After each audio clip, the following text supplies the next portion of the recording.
Hello students, welcome to extra knowledge for education. आपका अपने channel extra knowledge for education में बहुत बहुत स्वागत है। इस वीडियो के अंतर्गत हम लेखक कन्हैयालाल मिश्र प्रभाकर जी के जीवन परिचय के बारे में और उनकी साहित्यिक रचनाओं के बारे में चर्चा करने वाले हैं।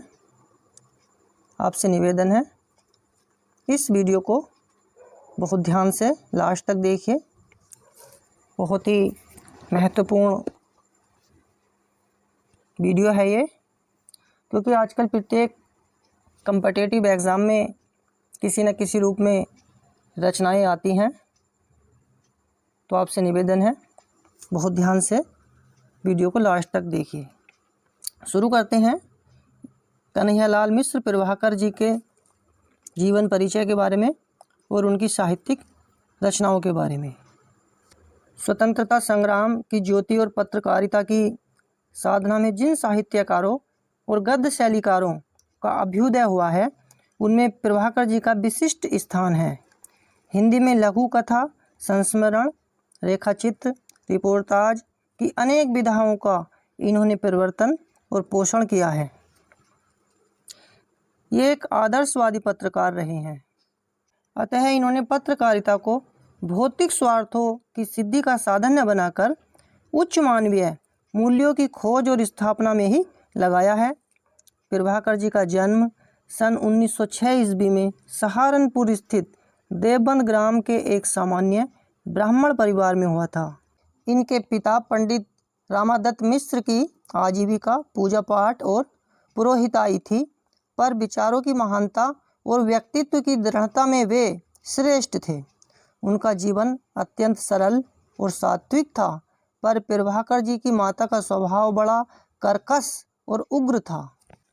अपने एक संस्मरण मेरे पिताजी में लेखक ने दोनों का परिचय देते हुए लिखा है, हिंदी शिक्षा पहली पुस्तक के दूसरे पाठ, अर्थात जहाँ पर बच्चों को खे टे मेले खटमल या टे में टमटम सिखाया जाता है, बस वहीं तक उनकी शिक्षा हुई और फिर साधारण संस्कृत।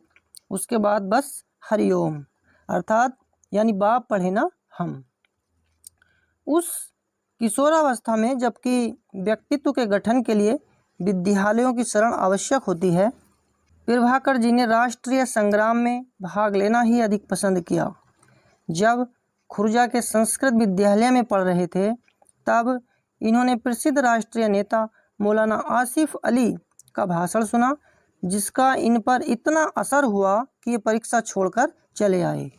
उसके बाद इन्होंने अपना संपूर्ण जीवन राष्ट्र सेवा में लगा दिया। ये सन 1930 से 32 तक और सन 1942 में जेल में रहे और निरंतर राष्ट्र के उच्च नेताओं के संपर्क में आते रहे।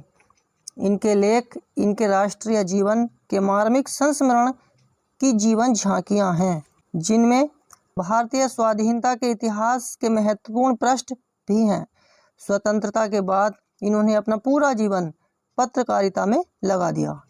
9 मई सन 1995, इसको याद रखिएगा, 9 मई सन 1995 को इस महान साहित्यकार का निधन हो गया।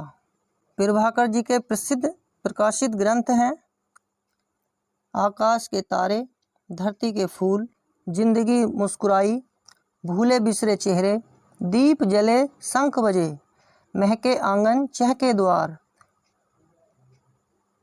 माटी हो गई सोना, बाजे पायलिया के घुंघरू, छड़ बोले कड़ मुस्कुराए।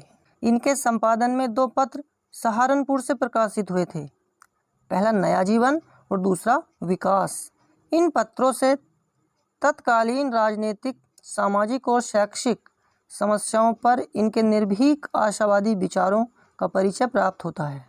प्रभाकर जी का गद्य इनके जीवन से ढलकर आया है। इनकी रचनाओं में कालगत, आत्मपरकता, चित्रात्मकता की प्रमुखता दिखाई देती है।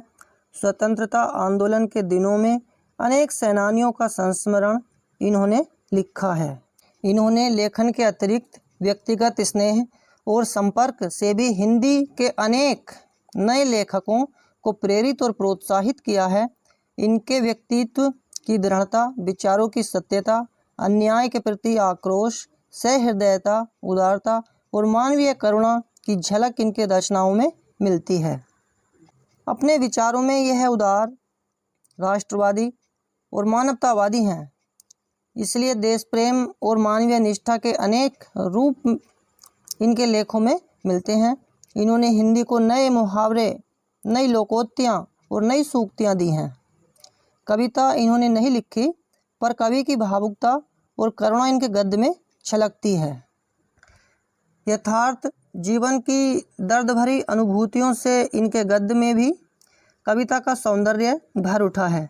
इसलिए इनके शब्द निर्माण में जगह जगह चमत्कार हैं, वार्तालाप में विद्वता और परिस्थिति चित्रण में नाटकीयता है। इनके वाक्य विन्यास में भी विविधता रहती है। प्रभाकर जी की भाषा सामान्यतः तत्सम शब्द प्रधान, शुद्ध और साहित्यिक खड़ी बोली है। प्रभाकर जी की भाषा सामान्यतः तत्सम शब्द प्रधान, शुद्ध और साहित्यिक खड़ी बोली है।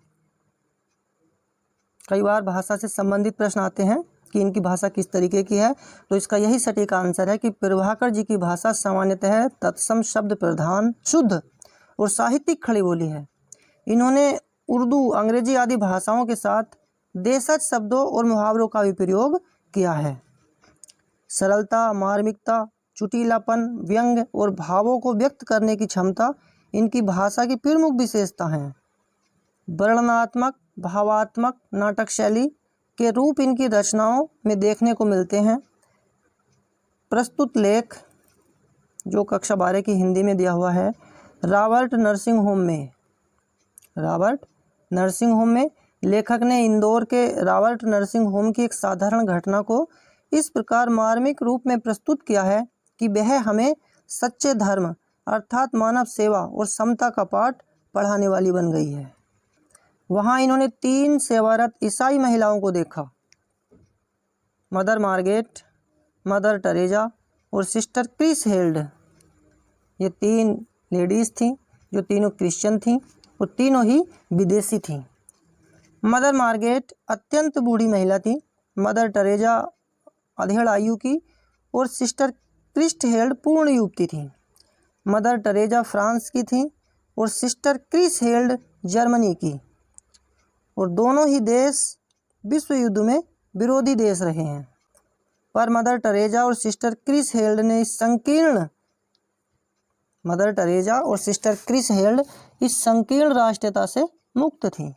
उनमें इस प्रकार की कोई ईर्ष्या द्वेष की भावना नहीं थी। इस प्रकार लेखक ने अपने उदार मानवीय दृष्टिकोण को भी इस लेख में प्रकट किया है। फ्रेंड्स, मुझे पूर्ण विश्वास है कि वीडियो आपको ज़रूर पसंद आई होगी, और यदि आपको वीडियो थोड़ी सी भी हेल्पफुल लगी हो तो प्लीज़ इसे लाइक कीजिए, शेयर कीजिए अपने दोस्तों के साथ, तथा हमारे channel extra knowledge for education को सब्सक्राइब करके जितने भी नए फ्रेंड्स हैं हमारे चैनल को सब्सक्राइब कर लें, और साथ में बेल आइकन को भी प्रेस कर दें ताकि हमारी आगे आने वाली जितनी भी वीडियो हैं उन सभी का नोटिफिकेशन आप तक पहुंच जाए, और अधिक से अधिक स्टूडेंट्स को, अधिक से अधिक फ्रेंड्स को इसका लाभ हो। वीडियो को अंत तक देखने के लिए आपका बहुत बहुत धन्यवाद। Thank you very much all of you. जय हिंद, जय भारत, वंदे मातरम।